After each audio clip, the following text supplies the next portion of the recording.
7 à 39. Donc, Jean 7, verset 37 à 39. Jean chapitre 7, verset 7 à 39. Merci Seigneur de prendre le plein contrôle de ces instants, de diriger, de conduire toutes choses, Seigneur. C'est ta parole qui nous guérit, qui nous donne la vie. Merci de te manifester, Seigneur, de nous révéler ton cœur ce matin. En ce lieu, merci de nous disposer, Seigneur Dieu, et de repousser toute forme de distraction dans le puissant nom de Jésus. J'ai ainsi prié. Amen. Jean chapitre 7, verset 37 à 39. Vas-y, on écoute. Alors, Jean 7, verset 37. Le dernier jour, le grand jour de la fête, Jésus se tenant debout s'écria: si quelqu'un a soif, qu'il vienne à moi et qu'il boive. Celui qui croit en moi, des fleuves d'eau vive couleront de son sein, comme dit l'Écriture. Il dit cela de l'Esprit qui devait recevoir ceux qui croiraient en lui, car l'Esprit n'était pas encore, parce que Jésus n'avait pas encore été glorifié. Voilà Dieu. Donc ici, Jean, c'était un apôtre, hein, un appelé du Seigneur. Un apôtre veut dire tout simplement appelé, c'est un envoyé. D'accord? Et ici, il nous parle d'une fête. D'accord? Et les Juifs avaient plusieurs fêtes. D'accord? Et ces fêtes, n'est-ce pas, quand ils sont sortis de l'Égypte, voyons même étant en Égypte, avant la sortie, ils ont célébré ce qu'on appelle la Pâque. D'accord? Qui veut dire que ça veut dire tout simplement donc c'est Dieu qui les épargne, n'est-ce pas, à travers l'agneau sacrificiel, n'est-ce pas, de l'exterminateur. Donc ici, ils ont cette fête qui sont dites des fêtes de l'Éternel. Et ces fêtes commémoraient des moments importants que Dieu avait accomplis au sein de ce peuple. Non seulement elles commémoraient ces moments importants, elles avaient une portée prophétique. D'accord? Elles annonçaient quelque chose qui devait se produire dans l'avenir. Il y avait cette fête, dite fête de l'Éternel. Aujourd'hui, il y a une confusion dans le milieu chrétien qui font qu'on a du mal à discerner la droite de la gauche. Il y a beaucoup de personnes qui amènent les gens à retourner dans ces fêtes-là. Et pourtant, quand nous lisons bien les Écritures, nous voyons que c'est des fêtes qui ont été accomplies en fait. La venue de Jésus fait que on n'a plus besoin de célébrer ces fêtes-là, de rentrer dans ces fêtes. Parce qu'elles appartenaient à une période en fait, la période de la loi. Jésus est né d'une femme sous la loi. Le Nouveau Testament ne commence pas avec Matthieu, Marc, Luc, Jean. Nous voyons que Jésus exerce étant sous la loi. La loi avait encore toute sa place, même le temple de Salomon, le temple qu'avait bâti Salomon, avait toute sa place. Tu vois, et on voit comment Jésus, parfois il reprenait les scribes et les pharisiens en disant qu'il privilégie les dîmes en nous mettant par exemple la miséricorde, le pardon, des choses comme ça. Voilà ce qu'il fallait faire sans oublier des choses qui, on ne peut pas dire, qui ne sont vraiment pas essentielles en fait, d'accord, qu'on peut s'en passer. Voilà, donc ici, donc, il est question de la fête des tabernacles. Je disais qu'il y avait cette fête, il y avait la Pâque, la fête des pains sans levain, la fête des prémices, 3. Il y avait la Pentecôte, 4. Il y avait la fête des expiations, il y avait la fête des trompettes, et il y avait aussi la fête, c'est ça la fête des expiations, c'est le pardon, le Yom Kippour. Et il y avait aussi ce qu'on appelle donc, la fête dont Jean parle là, c'est la fête des cabanes, ou encore des fêtes tentes, tabernacle. Cette fête commémorait les jours, était en souvenir des jours où Dieu, quand il a sorti Israël en main étendue et à bras forts de la domination de Pharaon, et pour les amener dans le désert, ils sont passés par la mer Rouge. Dieu, à travers le bâton de Moïse, avait divisé la mer par deux. Ils sont passés à sec. Ils ne sont pas directement tombés, arrivés à Canaan. Il y a eu un parcours. Ils ont marché, nous dit l'Écriture, pendant 40 ans avant d'arriver, n'est-ce pas, au pays promis. Donc il y a eu 40 ans de marche, 40 ans de persévérance, 40 ans d'endurance. Aujourd'hui, on a des gens qui viennent, ils se donnent au Seigneur. Le même jour, ils veulent le ciel et la terre au même moment. Ça ne marche pas comme ça. On ne peut pas connaître Dieu comme ça. Dieu a utilisé le désert pour que ce peuple apprenne à le connaître. Alléluia. Ils auraient pu utiliser une autre, passer par un canal pour arriver, en Israël. Donc, ils sont passés par le désert. Vous savez, dans le désert, il y a ce qu'on appelle des montagnes. Il n'y a pas d'orientation, on ne peut pas s'orienter. Les routes ne sont pas normalisées, les routes ne sont pas balisées. Dans le désert, il y a des dunes, il y a des montagnes de sable. Dans le désert, il y a des tempêtes de sable. Et c'est ce qui permet, nous, ça dit, Dieu permet ces choses. Des tempêtes, c'est pas aujourd'hui, c'est pas, on n'a pas de tempêtes de sable sur le plan spirituel. Ce sont des difficultés auxquelles, quand nous nous engageons dans les voies de Dieu, nous sommes appelés à rencontrer. Et c'est à ce moment où nous devons faire confiance au Seigneur. Alléluia. Dieu permet des situations pour qu'on apprenne tout simplement à lui faire confiance. Et pendant 40 ans, on voit que le vêtement, parce que le Seigneur va les parler, le vêtement de ce peuple n'était pas visé, mais on ne peut pas porter un vêtement par 40 ans et le vêtement de 6 ans, même un an, 2 ans. On voit comment le vêtement suit. Ni la sandale, chers frères et sœurs. Vous voyez? Et on voit comment, ça dit que Dieu était avec eux. Et pendant 40 ans, ils ont mangé quoi? C'était une nourriture que Dieu, pendant 40 ans, ils vivaient en fait. Ils se nourrissaient non pas de ce qu'eux, ils avaient envie. C'était Dieu qui les avait imposé un aliment. La manne et la caille. Donc, c'est un peu comme ça en fait. Donc, même dans la foi, nous allons traverser, il y a ce qu'on appelle des passages à vide où on s'habille comme ça, puisque on n'a pas la moyenne de capacité de nous offrir ce qu'on a envie. C'est une école, c'est un apprentissage. Alors, d'accord? C'est une école, c'est un apprentissage avec Dieu. Dieu va nous faire passer nous allons traverser des situations, des périodes où on ne peut rien s'acheter de ce qu'on a envie. Ça dit que peut-être c'est des gens qui vont nous vêtir, qui vont nous offrir des vêtements, où on mange ce qu'on n'a pas envie. C'est des gens qui vont, Dieu va toucher des gens comme ça en fait. Un peu comme Élie, quand il fuyait Jézabel. Donc sur le torrent de Kérit, c'est un corbeau qui venait, qui le nourrissait. Ce n'est pas Élie qui voulait manger de la viande. C'était Dieu qui l'avait imposé cet aliment. Tu vois, et dans la foi, parfois c'est comme ça. Donc il y a des contraintes. C'est la conduite de l'esprit. C'est une conduite qui est contraignante. D'accord?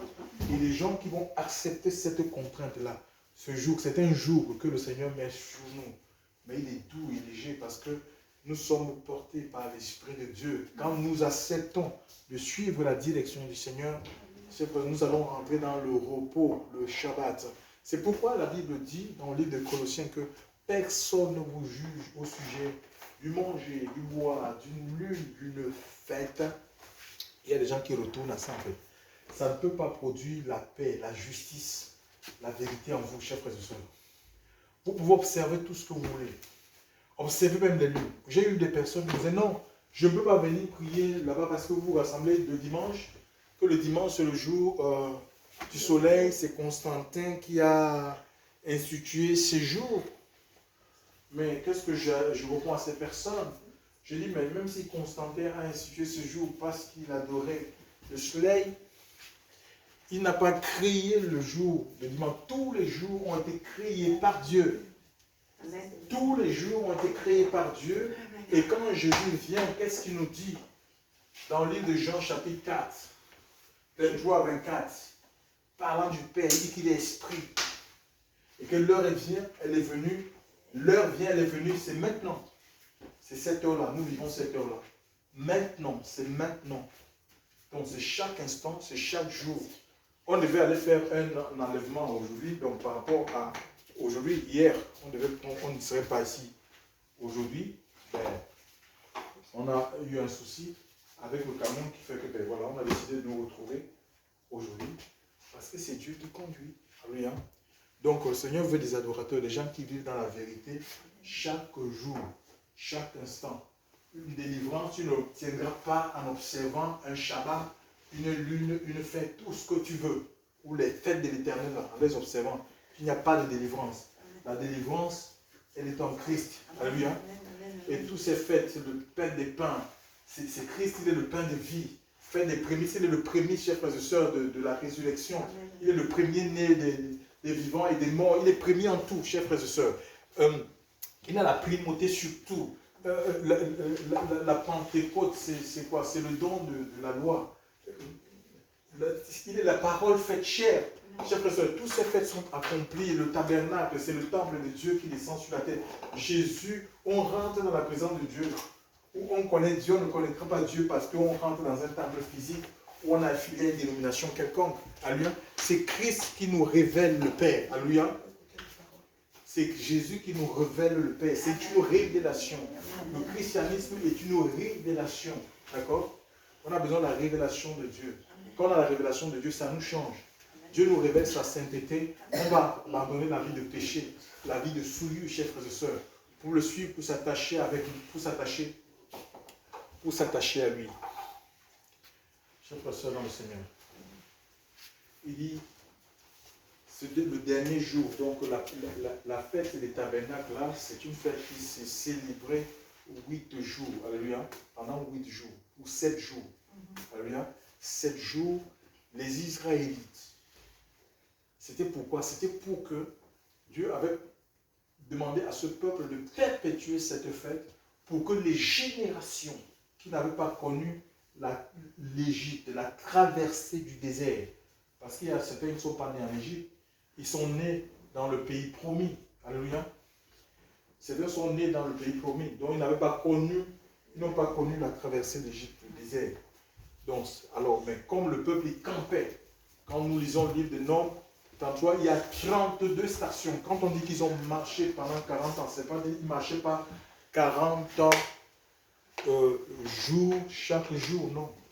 Il y a eu des stations, parce que leur marche était dépendante de la nuée. La Bible dit que le jour, il y avait une nuée qui marchait devant eux, et cette nuée, la nuit, elle se transformait en colonne de feu. Quand la nuée, le jour s'arrêtait, ou la colonne de feu, la nuit s'arrêtait, ces gens-là étaient obligés de stationner, de s'arrêter aussi. Si la nuit faisait 1 jour, 2 jours, 3 jours, 5 jours, 1 an, il arrive même que la nuit fasse 2 ans, ou la colonne de feu fasse 2 ans, ils étaient obligés de rester là 2 ans parce que personne, que ce soit Moïse ou Aaron, personne ne connaissait où se trouvait ce pays-là. Le pays que Dieu avait promis à serment Abraham de donner à sa descendance. Chers frères, personne ne connaissait ce pays. Donc il n'y a pas d'aventurisme. Déjà, il y a beaucoup d'aventuriers dans les choses de Dieu. C'est pourquoi il y a l'égarement. Alléluia. C'est l'Esprit de Dieu qui doit nous conduire. On aime, nous aussi, on aime beaucoup le mobilisme religieux. J'ai des gens qui m'ont dit, ah, mais il n'y a plus rien à Montpellier. C'est moi à Montpellier, il n'y a plus de programmes de machin. On aime les programmes sur programme, mais il y a des temps de repos. Pourquoi Dieu a permis le confinement? Même dans la Bible, dans le livre de, je ne sais pas si ce n'est pas Isaïe, c'est Jérémie. On parle de 26, où Dieu, il est parlé du confinement. On parle du confinement dans la Bible. Il y a le confinement dans la Bible. Pourquoi Dieu permet le confinement? Jérémie 26, oui. le confinement, chers frères et sœurs. On aime l'activisme, pas ça, en faisant des œuvres, des activités. Dieu est avec nous, en fait. Hein? Il faut parfois, il faut des silences, chers frères et sœurs. Il faut des moments où on est caché. Dieu nous veut cacher, en fait. D'accord? Seul à seul, avec lui. Et même, j'ai connu, pendant le confinement, il y a eu 2 confinements ici en France. Et le premier, le Seigneur nous a même mis à cœur de mettre en place la prière en ligne, en fait. Hein, la prière en ligne. Et quand le 2e confinement est arrivé, j'ai voulu faire la même chose.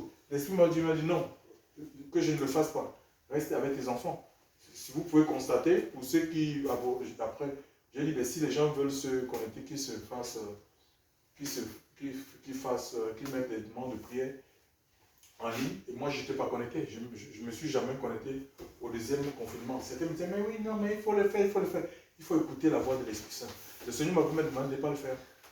D'accord, je ne l'ai pas fait. Donc, je vais écouter. Il faut obéir à Dieu. Plutôt qu'obéir aux hommes. Hein. D'accord? Dieu nous conduit différemment. On n'est pas là pour faire de la religion, chers frères et sœurs. La religion, c'est un moule où tous, on doit faire la même chose. On doit reproduire les mêmes gestes. Ce n'est pas comme ça, en fait. D'accord? Avec le Seigneur. Donc, je disais donc que quand cette génération-là, la génération, donc cette fête-là, il fallait perpétuer ça. Arriver en Israël, sur le territoire de la Palestine, pour que les générations qui n'avaient pas connu la traversée du désert, l'Égypte, sachent ce que Dieu a accompli, a fait au sein de sa communauté. Alléluia. Et ainsi, ces fêtes pouvaient se perpétuer. D'accord? Et les expiations précédaient les tabernacles. On ne pouvait pas rentrer dans la réalité des tabernacles parce que les gens, en fait, Israël, pendant cette fête-là, pendant ces jours, ils abandonnaient ce qu'ils avaient construit en dur, en béton, dans leur maison, et ils construisaient des cabanes. Ils construisaient des cabanes sur les toits, on appelle ça comment? Les terrasses, oui.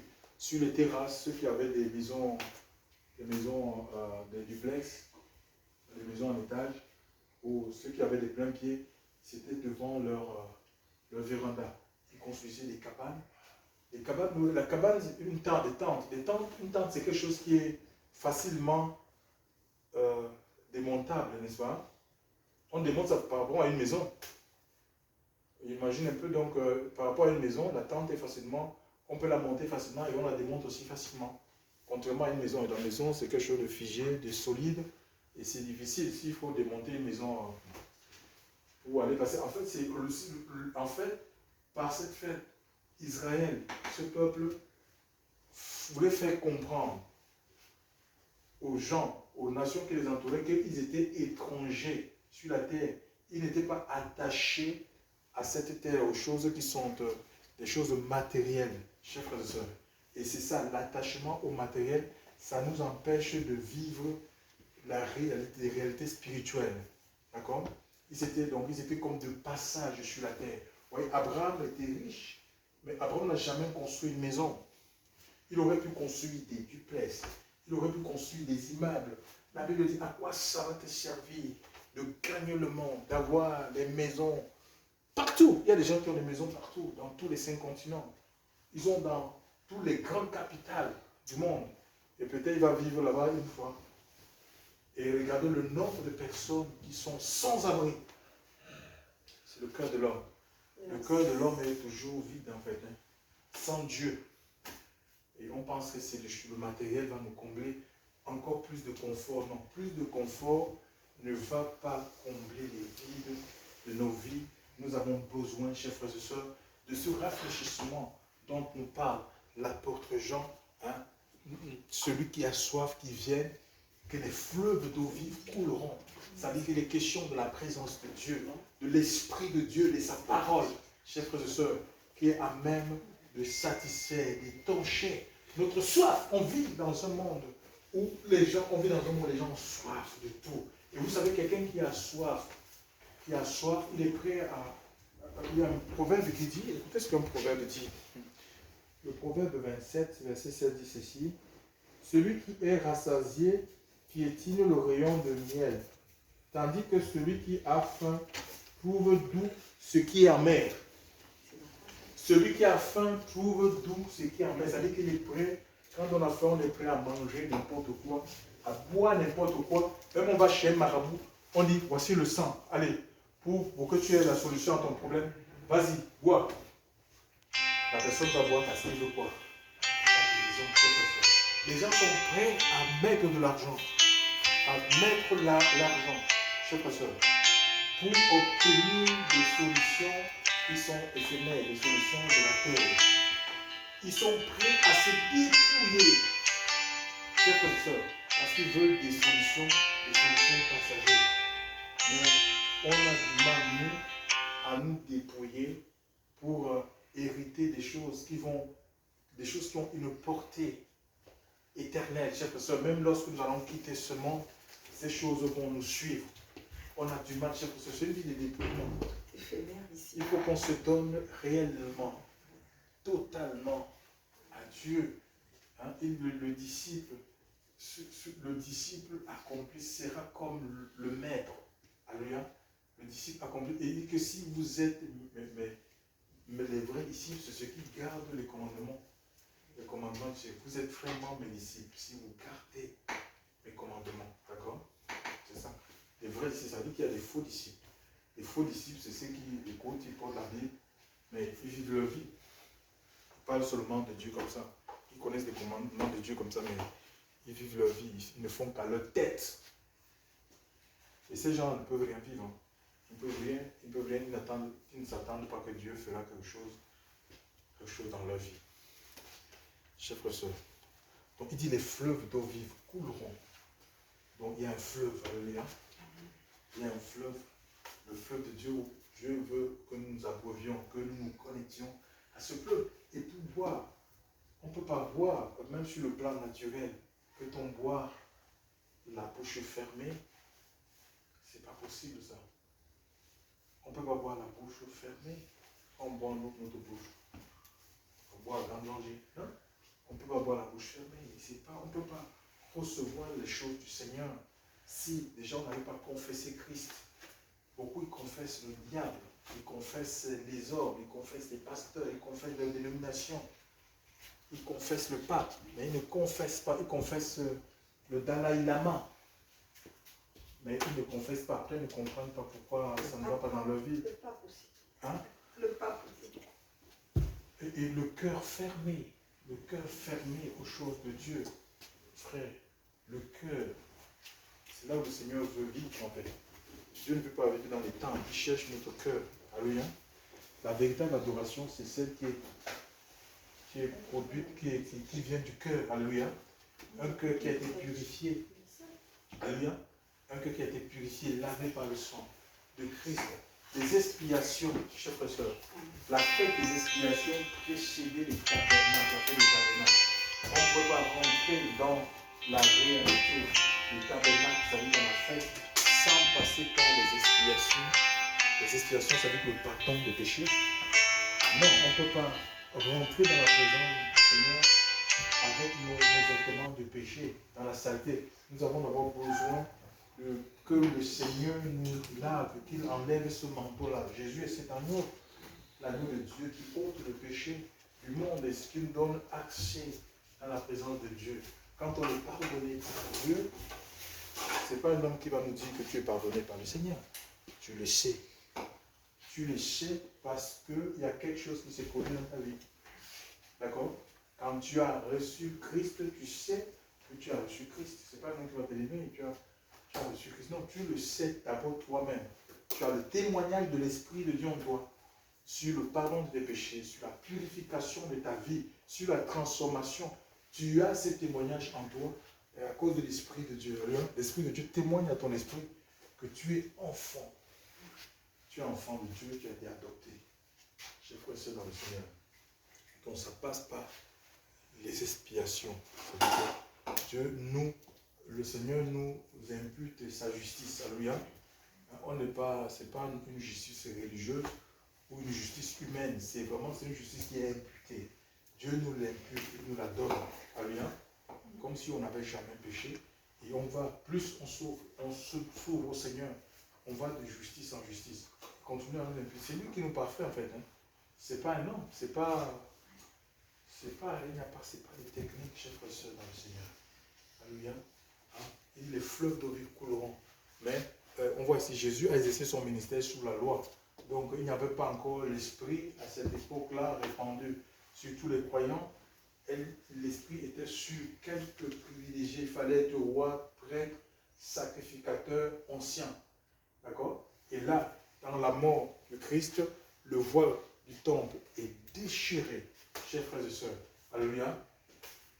Jésus va faire 3 jours dans la tombe. 10 jours, il va rester avec ses disciples, il se verra 10 jours et puis il va monter au ciel. Nous avons la Pentecôte, l'Esprit de Dieu qui descend, l'apôtre Paul, l'apôtre Pierre qui auparavant avait mis le Seigneur à 3 reprises, ne pas le connaître et tout ça, n'a jamais été avec lui. Donc on voit comment le Saint-Esprit change son caractère. Il est prêt à mourir. L'apôtre Pierre est prêt à mourir pour la vérité. L'apôtre Pierre est prêt à mourir pour la vérité. Il va se prononcer, il va prêcher un évangile. Quelqu'un qui était un illettré. Donc on n'a pas besoin d'aller, ce n'est pas les facultés théologiques, ce n'est pas les écoles rabbiniques, chers frères et sœurs, qui font de nous des prédicateurs. Nous avons besoin d'être appelés par le Seigneur. Alléluia. Et puis après, le Seigneur nous oriente comme il veut. Nous avons premièrement besoin de l'Esprit de Dieu, après le sceau de Dieu, l'approbation de Dieu dans notre vie. D'accord? Après, Dieu peut nous orienter vers une formation, mais on n'a pas besoin de la formation, une formation quelconque pour être au service du Seigneur. Il faut être appelé premièrement par le Seigneur. Alléluia. Voilà, donc il va prêcher un illettré et 3000 personnes. Une simple prédication.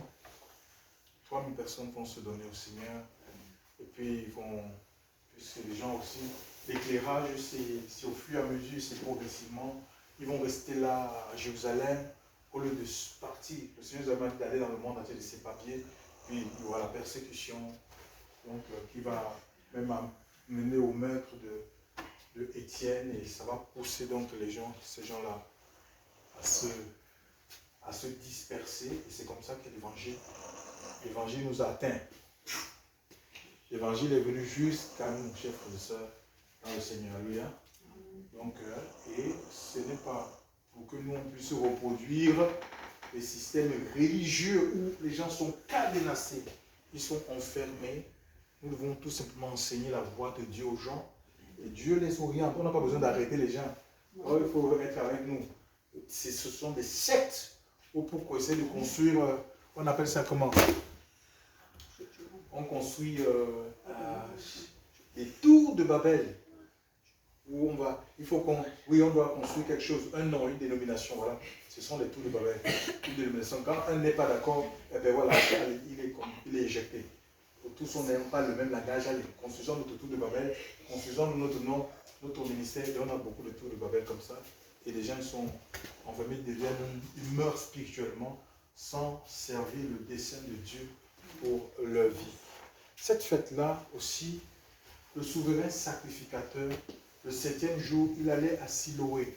Il y avait le réservoir de Siloé. Il allait à Siloé avec une coupe et il puisait de l'eau. Et le prophète Ésaïe était lu. Ils puiseront avec joie. Je crois Ésaïe 4.12 ou 12.4. Si j'ai mon mémoire, il faut lire au Bible. Ésaïe 4.12. Ils puiseront avec joie aux sources du salut. Et Jésus se présente comme étant là, la source de quoi? Mon frère, il est la source du salut. Jésus est la source de délivrance. N'est pas tu cherches la délivrance, il est la source de délivrance. Tu cherches la paix, il est la source de paix. Tu cherches la stabilité, il est la source de stabilité. Tu cherches l'équilibre, il est la source d'équilibre. Qu'est-ce que tu cherches dans la vie? Cher professeur, il est je suis. Le Jésus, ça dit celui qui répond à tout.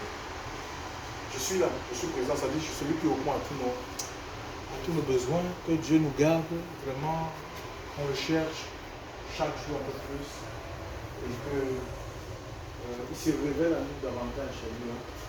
Plus il se révélera à nous, plus personne ne pourra nous détourner de sa voix, parce qu'on le connaîtra. Alléluia. Il faut connaître Dieu. Alléluia. Ce n'est pas connaître de manière littérale, en fait, comme avec les Écritures. Non, c'est vraiment avoir une intimité avec le Seigneur. Alléluia. C'est ce qui nous garde, c'est ce qui nous préserve même des dangers. Notre vie est conduite. Ça veut dire que tu peux faire un projet et le Seigneur annule ce projet pour t'orienter autrement. Tu vas dire, Seigneur, que ta volonté soit faite. Que notre Seigneur soit béni. On va prier Dieu. Vraiment qu'il nous visite, qu'il ravive ta présence. Nous avons parlé l'Esprit de Dieu. Et le Seigneur dit que les fleuves d'eau vive couleront. Oui, Jésus a donné sa vie sur le bois de la croix, chers frères et sœurs. Il est mort. Et l'Esprit de Dieu est là. Dieu veut nous abreuver en fait. Et sans la force du Seigneur, il nous est difficile, chers frères et sœurs, de mener cette vie-là. De mener une vie sainte, une vie de sainteté, une vie de pureté au milieu d'une génération corrompue, au milieu des peuples qui vivent dans le péché, chers frères et sœurs. Il sera difficile de manifester le royaume des cieux. Nous avons besoin du Saint-Esprit, chers frères et sœurs. Seigneur, tu souffles un vent nouveau, Seigneur Dieu, ce matin, dans ce lieu, Seigneur. Tu souffles un vent nouveau ce matin dans nos cœurs, Seigneur. Ta parole, c'est la vérité, Seigneur Dieu Père. Tu es celui qui travaille nos cœurs, nos vies, Seigneur. Nous ne voulons pas sortir de tes voies. Seigneur, mon Dieu, mon Père, Seigneur. Tu as tout accompli sur le bras de la croix. Nous refusons toujours de l'homme, Seigneur. Nous ne voulons pas suivre des choses, des hommes, des traditions, des coutumes, Seigneur. Mon Dieu, mon Père, Seigneur, c'est pour la liberté que tu nous as affranchis, Seigneur Dieu Père.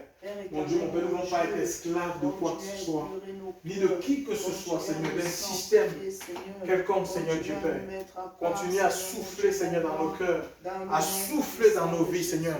Nous voulons être des véritables adorateurs, Seigneur. Ceux qui adorent par le Saint-Esprit, ceux qui vivent pour le Père. Merci, mon Dieu, mon Père, Seigneur Dieu. Nous chassons la confusion, Seigneur. Nous chassons les œuvres des ténèbres. Nous brisons toute activité satanique et diabolique. Tout ce qui peut s'élever pour nous empêcher, Seigneur, mon Dieu, mon Père, de vivre ton dessein. Soit renverser tous les plans et les projets de Satan, Seigneur, contre notre vie, contre cette œuvre que tu nous as donnée. Mon Dieu et mon roi Seigneur, tu m'as dit personnellement que notre ministère c'était comme un radeau, Seigneur, qui est emporté par le vent. Seigneur, mon Dieu, mon Père, nous ne voulons pas mettre des choses, un système. Garde-nous d'établir un système, Seigneur, mon Dieu, mon Père, Seigneur, pour bloquer les enfants de Dieu. Seigneur, mon Dieu, mon Père, Seigneur, pour emprisonner les âmes. Seigneur, garde-nous, Seigneur, de toutes ces choses. Mon Dieu, mon Père, nous voulons révéler Christ. Seigneur, mon Dieu, mon Père, Seigneur, Dieu Père, continue à raviver. Augmente notre capacité à discerner, à analyser. Seigneur, mon Dieu, mon Père, Seigneur, Dieu Père. Je te dis merci pour la visitation. Seigneur, ô Esprit de Dieu, sois béni, Seigneur. Seigneur, à ce matin, Seigneur. Père, nous te rendons gloire. Nous te disons Hosanna, Seigneur. Sois élevé, béni soit ton nom, Seigneur. Merci, Seigneur, mon Dieu, pour ton peuple, Seigneur, qui se rassemble ce matin, Seigneur, mon Dieu. Merci de visiter, Seigneur, ton peuple, tes enfants, Seigneur, mon Dieu, mon roi. Seigneur, parle à leur cœur, Seigneur Jésus. Père, que ton règne vienne dans nos vies, Seigneur, mon Dieu. Oh, Papa, assiste-nous encore, Seigneur Jésus. Et manifeste pour tout ce que tu fais, Esprit de Dieu, Esprit de Dieu, descend et manifeste ta puissance. Esprit de Dieu, descend et manifeste ta puissance. Ô Dieu, descend et manifeste ta puissance. Ô Dieu, descend et manifeste ta puissance. Esprit de feu, descend et manifeste ta puissance. Esprit de feu, descend et manifeste ta puissance. Ô Dieu, descend et manifeste ta puissance. Ô Dieu, descend Jésus. Esprit de feu, esprit de feu. Oh, consume nos vies, Seigneur. Et manifeste. Consume nos vies, esprit de feu. Descends, descends. Et manifeste ta puissance. Oh Dieu, consume nos vies et manifeste.